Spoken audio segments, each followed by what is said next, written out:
ಯಾವ ಅಧ್ಯಯನವನ್ನು ಮಾಡ್ಲಿಕ್ಕೆ ಬಂದ್ರಿ ಅಥವಾ ಸುಮ್ಮನೆ ನೋಡ್ಲಿಕ್ಕೆ ಬಂದು ಇನ್ನೇನೋ ಕಾಣಬಾರದನ್ನು ಕಂಡ್ರ? ಆ ಪ್ರಶ್ನೆಗೆ ಉತ್ತರ ಬೇಕಂತ ಹೇಳಿದ್ರೆ ನಮಗೆ ಗೊತ್ತಾಗಿದ್ದು ಅಂದ್ರೆ ಕುಂಭಮೇಳಕ್ಕೆ ಬರಬೇಕು. ಎಲ್ಲಿಯ ವಿಜ್ಞಾನ, ಎಲ್ಲಿಯ ಕುಂಭಮೇಳ ಅನ್ನುವಂಥದ್ದು ಬಹಳ ಕುತೂಹಲಕರವಾದಂಥ ಅಂಶ.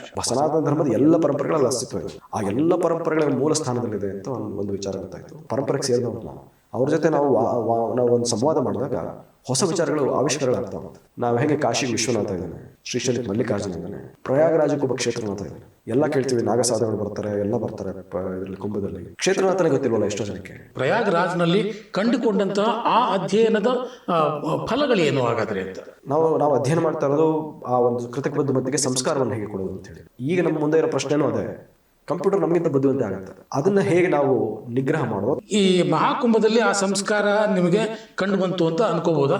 ಆ ವಿಶ್ವಗುರು ಭಾರತದಲ್ಲಿ ಆ ಸಂಸ್ಕಾರಗಳೆಲ್ಲ ಉಗಮ ಒಂದು ಕಡೆ ಸೇರುವಂತ ಜಾಗ ಅದು ಆ ಸಂಗಮ.